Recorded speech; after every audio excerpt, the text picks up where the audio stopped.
Hi guys, welcome to my YouTube channel. जैसा कि हमने अपने लास्ट सेशन में देखा था कि हमने अपने कोड में, अपने टेस्ट केस में कैसे वेरिफिकेशन पॉइंट सेट करते हैं with the help of assertion. तो इस सेशन में हम क्या देखेंगे कि हमें एट्रीब्यूट्स की नीड क्यों पड़ती है अपने टेस्ट केसेस में, अपने ऑटोमेटेड टेस्ट केसेस में। तो उसके लिए स्टार्ट करते हैं। कई बार हमारे ऐसे जब हम ऑटोमेशन टेस्ट केसेस को ऑटोमेट करते हैं, टेस्ट केसेस को ऑटोमेट कर रहे होते हैं, तो हमारे पास कुछ ऐसे टेस्ट केसेस भी आते हैं जिसमें हमें कुछ ऐसा प्रूफ करवाना होता है कि मानिए यहाँ पे अभी तो ये रेडियो बटन आपको दिख रहा है लेफ्ट साइड पे, ये मेरी ऐप ओपन है, ये रेडियो बटन है वाईफाई का। तो कुछ ऐसे टेस्ट केसेस भी आते हैं। ये एक केस ले लेते हैं कि मैंने इस पर क्लिक करवाया और मुझे इसको प्रूफ करना है, इसको वेरीफाई करना है कि ये क्लिक हुआ है। तो ये एक एग्जांपल है इसका। ऐसे बहुत अलग अलग एप्लीकेशंस में डिपेंड करता है कि किस पे हमें क्या वेरीफाई करवाना है, किस एलिमेंट पे हमें क्या वेरीफाई करवाना है। तो कई केसेस में यहाँ पे टॉगल बटन्स भी होते हैं, कई केसेस में यहाँ पे चेकबॉक्स होते हैं, यहाँ पे अभी रेडियो बटन है। तो ऐसी चीज़ों को वेरीफाई करवाने के लिए हम किसकी हेल्प लेते हैं? इनके एट्रीब्यूट्स, इन एलिमेंट्स के एट्रीब्यूट्स की हेल्प लेते हैं। क्योंकि ऐसे एलिमेंट्स को जो जो एलिमेंट्स क्लिक करवाने के बाद चेंज हो रहे हैं, चेक अनचेक हो रहे हैं, ऐसे एलिमेंट्स के पास कुछ ना कुछ ऐसा एट्रीब्यूट ज़रूर सेट किया जाता है, डेवलपर सेट करते हैं, जो उसके एक्शन परफॉर्म करवाने के बाद उसमें चेंजेस देते हैं। तो आज इसका एग्जांपल वाईफाई के लिए लेते हैं। ये रेडियो बटन है। मैं क्या करूँगी, मैं इसको क्लिक करूँगी और मैं देखूँगी कि इस पर्टिकुलर एलिमेंट के पास ऐसे कौन सा एट्रीब्यूट है जो क्लिक करने पे चेक और अनचेक हो रहा है, जो यहाँ चेंज हो रहा है। देखिए यहाँ पे अलग अलग एट्रीब्यूट है इस एलिमेंट के। तो मैं देखूँगी कि ऐसा कौन सा एट्रीब्यूट है जो मेरे इन सारे एट्रीब्यूट में इस हेल्प कर सकता है, कोई एक ऐसा हेल्प कर सकता है इसको वेरीफाई करवाने के लिए। तो उसके लिए मैं इसको चेक करती हूँ। मैं वाइजर ओपन करती हूँ।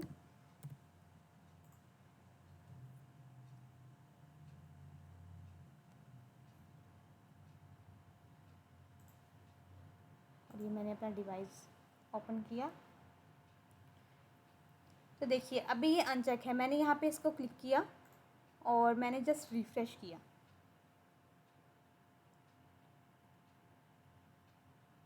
मैंने इसको दोबारा से फाइंड किया, इस पर क्लिक फाइंड करने के लिए इस पर दोबारा से क्लिक किया एंड सी इसके पास ये एट्रीब्यूट है चेक्ड। अब जैसे ही मैंने इसको क्लिक किया है, इसकी वैल्यू क्या हो गई? ट्रू।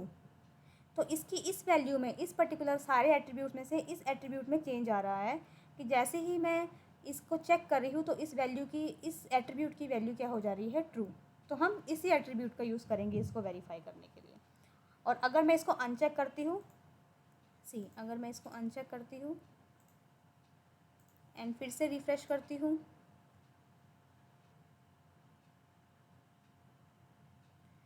और फिर से इसको फाइंड करती हूँ, तो देखिए इस चेक्ड एट्रीब्यूट की वैल्यू अब क्या हो गई? फॉल्स हो गई यहाँ पे। तो मतलब ये एक ऐसा एट्रीब्यूट है जिसकी हेल्प से मैं वेरीफाई कर सकती हूँ कि जब मैं इस रेडियो बटन पे क्लिक करवा रही हूँ तब ये ट्रू हो रहा है, और जब मैं इस पर अनचेक कर रही हूँ इस रेडियो बटन को तो ये फॉल्स हो रहा है। तो इसी को हम अपना, इस एट्रीब्यूट को हम अपने टेस्ट केस में as a verification point set करेंगे। तो उसके लिए कोड स्टार्ट करते हैं। हमें क्या करना है, एक मैं क्लास बना लेती हूँ जिसका नाम लिख देते हैं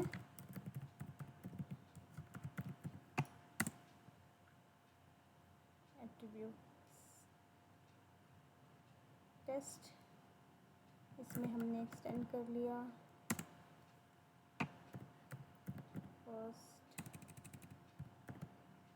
फर्स्ट टेस्ट को।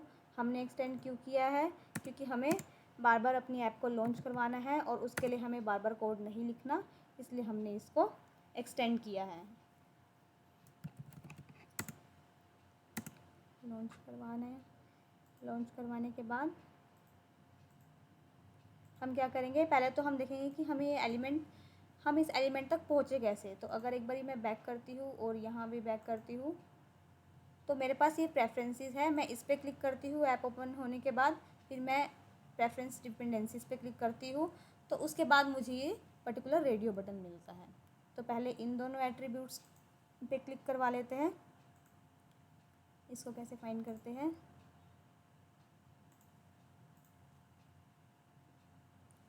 मैं रिफ्रेश करती हूँ।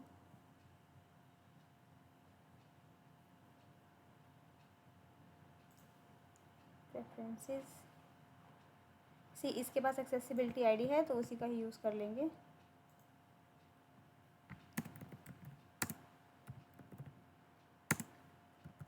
एक्सेसिबिलिटी आईडी, और इसकी एक्सेसिबिलिटी आईडी है प्रेफरेंसेस। तो पहले मुझे इस पर क्लिक करवाना है, प्रेफरेंसेस पे। इस पर क्लिक करवाने के लिए मैंने थोड़ा सा स्टैटिक वेट दिया। उसके बाद फिर से मैंने फाइंड किया। अब मेरे सेकंड एलिमेंट के पास देखते हैं क्या है।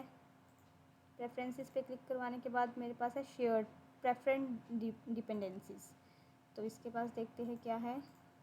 रिफ़्रेश की मैंने APM इंस्पेक्टर में, और प्रेफरेंस डिपेंडेंसीज के पास भी एक्सेसिबिलिटी आईडी है, जिसकी आईडी ये है। इसको मैंने कॉपी किया, driver dot find element by accessibility ID, और यहाँ पे भी मैंने अपनी एक्सेसिबिलिटी आईडी यूज़ की और इस पर भी क्लिक करवाया। इस पर क्लिक करवाने के बाद थोड़ा सा स्टैटिक वेट दिया। उसके बाद क्या किया, अब देखिए इतना करने के बाद मुझे पता लगा कि जैसे ही मैंने ये शेयर प्रेफरेंसेस पे क्लिक करवाया, मुझे क्या मिलेगा, मुझे मेरा पर्टिकुलर एलिमेंट मिलेगा जो मुझे वेरीफाई करवाना है कि ये क्लिक करने के बाद चेक हुआ है, ये क्लिक हुआ है, चेक हुआ है पर्टिकुलर रेडियो बटन या नहीं हुआ है। तो पहले इस एलिमेंट्स को फाइंड करेंगे। इस एलिमेंट के पास अगर मैं देखूँ, रिफ्रेश,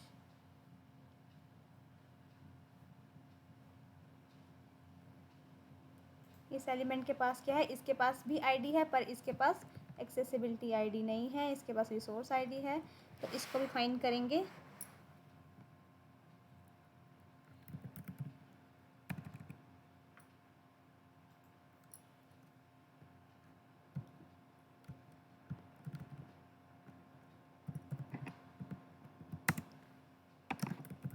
मैंने इस एलिमेंट को एक एलिमेंट वेरिएबल में स्टोर करवाया, क्योंकि मुझे आगे वेरिफिकेशन के लिए इसके एट्रीब्यूट को यूज़ करना है, इसलिए मैंने इसको यहाँ इस पर्टिकुलर वेरिएबल में स्टोर करवाया। तो मैंने लिखा driver dot find element mobile by dot ID से फाइंड किया मैंने। इसके पास रिसोर्स आईडी थी तो इसलिए मैंने सिंपल आईडी का यूज़ किया। फाइंड करने के बाद मैंने क्या करवाना है, इस एलिमेंट पे जो मैंने ये एलिमेंट यहाँ इस वेरिएबल में स्टोर किया है, चेकबॉक्स वाला ये एलिमेंट, इस पे क्या करवाना है, इस पे पहले क्लिक करवाना है, क्लिक।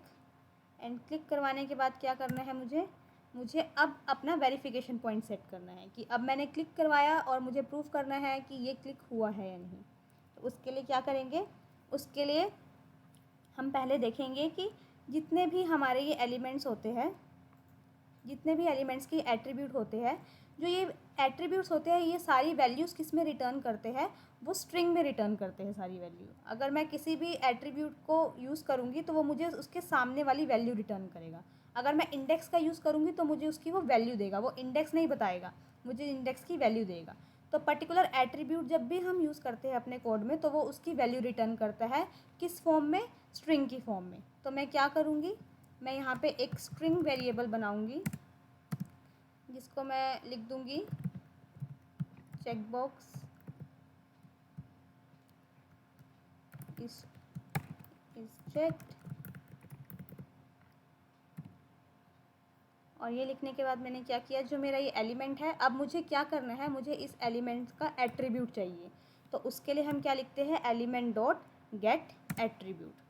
तो मैंने एलिमेंट डॉट गेट एट्रीब्यूट लिख के यहाँ पे मुझे स्ट्रिंग में क्या पास करना होता है, पर्टिकुलर इस एलिमेंट का जो मैंने यहाँ फाइंड किया है इसका मुझे कौन सा एट्रीब्यूट चाहिए। तो मैं जो भी एट्रीब्यूट यहाँ प्रोवाइड करूँगी मुझे उसकी वैल्यू क्या होगी, रिटर्न होगी in the form of string.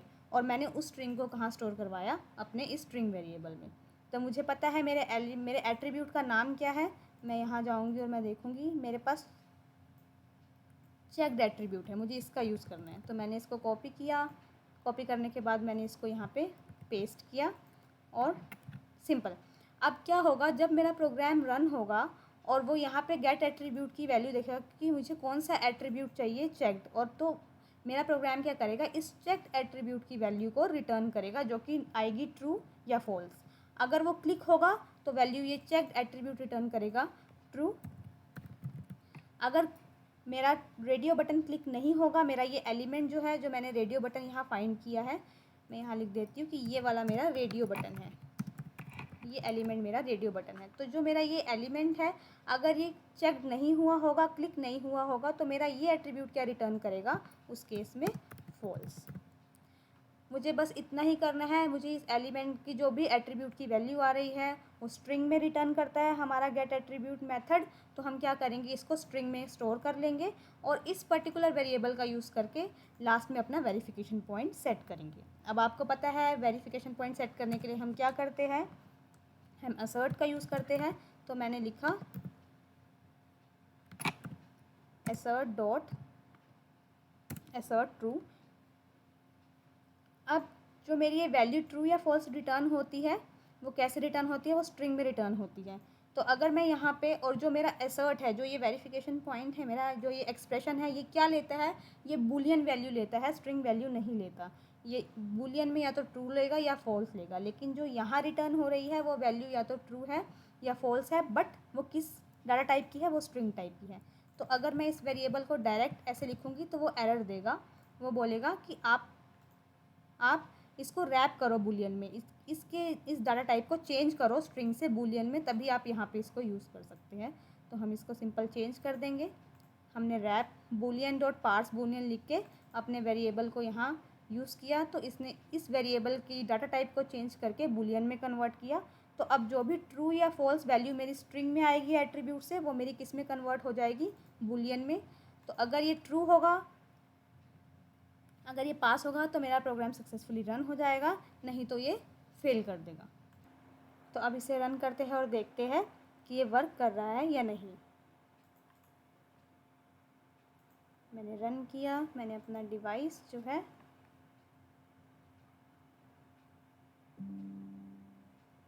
वो यूज़ किया।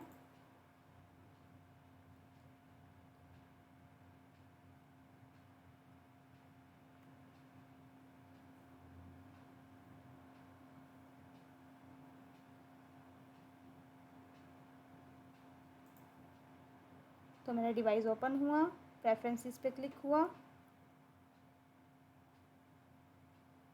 यहाँ पे क्लिक हुआ प्रेफरेंस डिपेंडेंसी, ये चेक किया रेडियो बटन, और मेरा प्रोग्राम जो है वो फिनिश हो गया। तो आपने देखा कि उसने यहाँ पॉइंट पे आके वेरीफाई कर दिया कि मेरे को इसको चेक करने के बाद एलिमेंट को, जो रेडियो बटन था, इसको चेक करने के बाद क्या हुआ है, इसकी वैल्यू ट्रू में कन्वर्ट हुई है, इसके एट्रीब्यूट की वैल्यू, और वो वैल्यू यहाँ स्टोर होके यहाँ वेरिफिकेशन पॉइंट पे यहाँ पे मैंने पास की है और वो पास हो गई। इसको फेल करके दिखाती हूँ कि वो फेल भी कैसे होगा। अब आप देखिए, अगर मैं अपना ऐप दिखाऊँ तो ऐप में अब ये ऑलरेडी चेक है। तो अगर अब ये इसको क्लिक करेगा दोबारा से, तो ये क्या हो जाएगा, ये अनचेक हो जाएगा, और मेरे इस एट्रीब्यूट में जो वैल्यू, इस चेकबॉक्स, इस चेक में जो वैल्यू आएगी, इस केस में फॉल्स आएगी। तो ये फॉल्स वैल्यू मेरी यहाँ जाएगी और ये मेरा टेस्ट केस फेल होगा। तो उसको दिखाने के लिए कि ये इस चेकबॉक्स में क्या वैल्यू आ रही है, मैं इस पर्टिकुलर वेरिएबल को प्रिंट भी कर देती हूँ कंसोल में, ताकि आपको पता लगे कि ये वैल्यू क्या दे रहा है। वैल्यू ऑफ एट्रीब्यूट, और मैंने प्लस किया और मैंने अपने वेरिएबल को यहाँ प्रिंट करवाया।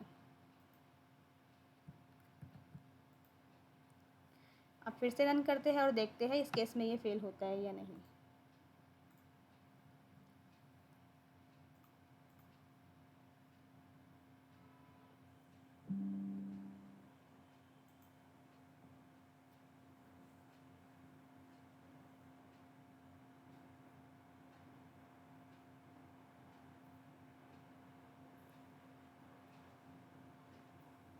मेरी ऐप ओपन हुई,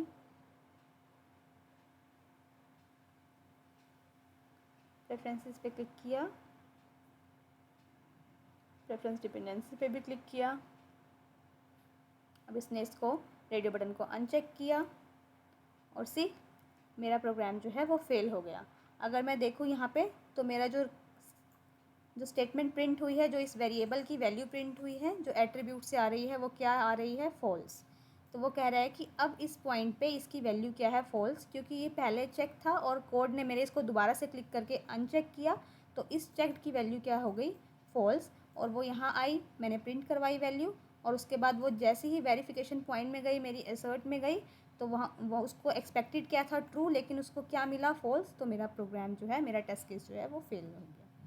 तो ऐसे ऐसे एलिमेंट्स को जिनको वेरीफाई करना होता है, चेकबॉक्स, रेडियो बटन, टॉगल्स, इन सब को वेरीफाई करने के लिए डेवलपर कोई ना कोई ऐसा पॉइंट ज़रूर सेट करके रखते हैं जिसके थ्रू हम इन चीज़ों को वेरीफाई कर पाए। तो हमें सिंपली अपने एट्रीब्यूट्स पे क्लिक करके, अपने एलिमेंट्स पे क्लिक करके, जो हमें परफॉर्म करवाना है ऑटोमेटिकली, उस पर हमें क्लिक करके देखना पड़ता है कि ऐसा कौन सा एट्रीब्यूट है जिसकी हेल्प से मैं इसको वेरीफाई करवा पाऊँगी, इस टेस्ट केस को। तो आज के सेशन में इतना ही गाइस। नेक्स्ट सेशन में हम देखेंगे कि हम कैसे मोबाइल के गेस्चर्स जो है वो परफॉर्म करवाते हैं। तो थैंक यू। आपके जो भी क्वेश्चंस होंगे कमेंट बॉक्स में डाल देना, मैं कोशिश करूँगी उनका रिप्लाई करने की।